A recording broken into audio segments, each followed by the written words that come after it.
sebuah proses perubahan dalam diri seseorang yang terjadi karena pengalaman atau latihan, sehingga menghasilkan sebuah pengetahuan, keterampilan, sikap, dan perilaku yang baru.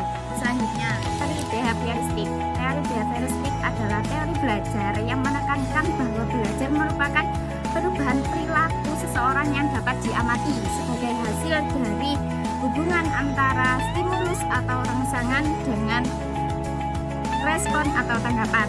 Teori ini berfokus pada perubahan perilaku, bukan pada proses mental yang terjadi di dalam pikiran. Seperti contoh, guru memberikan ujian kepada siswa yang menjawab dengan benar, maka siswa tersebut akan semangat untuk belajar. Hal tersebut jika terus diulang-ulang akan memunculkan sebuah perilaku yang baru bagi murid tersebut. Yang kedua adalah teori belajar behavioristik. Teori ini menyatakan bahwa belajar adalah perubahan perilaku yang terjadi karena hubungan antara stimulus dengan respon serta dipengaruhi oleh lingkungan. Ada beberapa tokoh yang telah menjelaskan teori ini. Yang pertama yaitu Ivan Pavlov. Ivan Pavlov pernah melakukan percobaan pada seekor anjing. Awalnya anjing akan mengeluarkan air liur ketika diberi makanan. Kemudian Ivan Pavlov mencoba memberi makanan disertai dengan bunyi lonceng yang dilakukan secara berulang-ulang.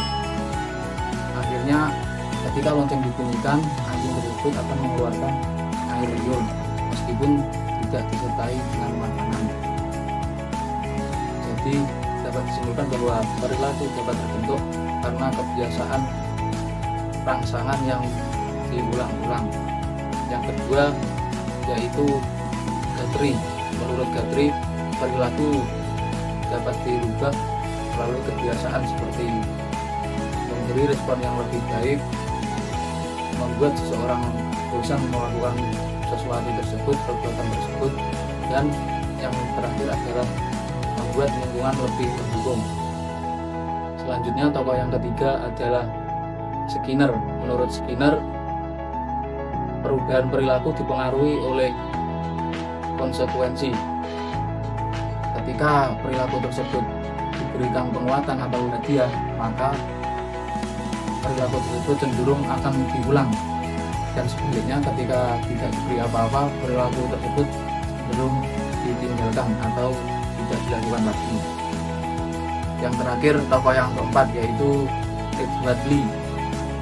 Ia menyatakan bahwa proses belajar itu melalui trial and error atau coba-coba. Jadi ketika perilaku tersebut dianggap benar dan berhasil, maka akan dipertahankan atau dilakukan lagi. Dan sebaliknya ketika tidak berhasil atau salah, dianggap salah, maka akan ditinggalkan. Jadi teori belajar behavioristik ini menekankan proses belajar yang dipengaruhi oleh tiga hal, yaitu latihan, pengulangan, dan juga lingkungan. Materi selanjutnya yakni tentang kelebihan dan kekurangan teori behavioristik. Kelebihan teori behavioristik: 1. Mudah diterapkan dalam pembelajaran yang menekankan kebiasaan dan latihan, yang mana artinya siswa-siswi di sini belajar dengan cara mengulang suatu kegiatan secara berkali-kali sehingga menjadi kebiasaan dan menjadi lebih terampil lagi. Yang kedua, melatih siswa-siswi berperilaku tanggung jawab terhadap tugas dan aturan. Artinya siswa-siswi di sini dimintai mengikuti instruksi guru dan menyelesaikan tugas dengan ketentuan yang diberikan. Yang ketiga, materi ini cocok membentuk perilaku siswa-siswi melalui reward dan punishment. Artinya, jika ada siswa-siswi yang berperilaku baik, maka akan mendapatkan penghargaan. Dan sebaliknya, jika ada siswa-siswi yang melakukan perilaku tidak baik, maka akan mendapatkan hukuman. Selanjutnya, kekurangan teori behavioristik. 1. pendekatan ini hanya menekankan hubungan stimulus dan respons saja, yang mana artinya siswa-siswi di sini hanya menerima tepuk tangan dari guru tanpa adanya proses berpikir, memahami dan menganalisis secara mendalam.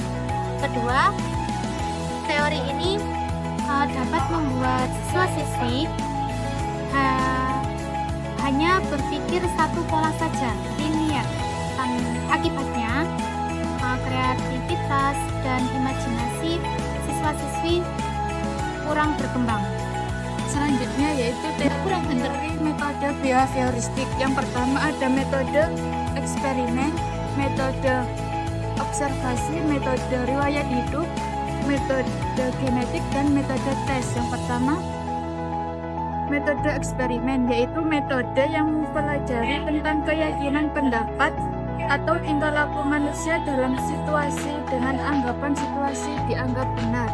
Contohnya, kita bisa melakukan pembelajaran video atau belajar tatap muka. Dari pembelajaran tersebut, kita bisa melakukan perbandingan mana yang lebih efektif untuk dilakukan pembelajaran. Kemudian, metode observasi adalah metode penelitian dengan cara mengamati perilaku atau gejala kejiwaan seseorang. Contohnya, guru mengamati perilaku siswa yang ada di dalam kelas. Kemudian, guru mengamati interaksi siswa yang ada di luar kelas. Dari tindakan ini, guru bisa melakukan bagaimana mereka berinteraksi dan berkomunikasi antara sesama teman. Yang kemudian ada teori genetik, yaitu metode untuk mempelajari perkembangan anak dari waktu ke waktu. Contohnya, kita bisa mengamati perkembangan anak untuk berbicara dari usia 2 sampai 6 tahun. Di setiap perkembangan atau perubahan yang terjadi, kita bisa mencatatnya. Kemudian yang keempat, metode riwayat hidup, yaitu metode yang digunakan untuk memahami masalah seseorang dengan mempelajari latar belakangnya. Contohnya, di dalam kelas ada seorang siswa yang kurang fokus, kemudian guru tersebut melakukan penelitian terhadap siswa tersebut. Kenapa siswa tersebut kok kurang fokus dalam pembelajaran di kelas? Metode yang terakhir yaitu metode tes, yaitu metode penelitian yang menggunakan soal atau tugas tertentu untuk mengukur kemampuan seseorang. Contohnya, seorang guru mengetahui seberapa jauh pemahaman siswa tentang materi pembelajaran yang diberikan. Kemudian guru tersebut bisa memberikan siswa tersebut soal-soal. Kemudian dari soal-soal tersebut, guru bisa menilai mana yang kurang paham dan mana yang sudah memahami materi tersebut.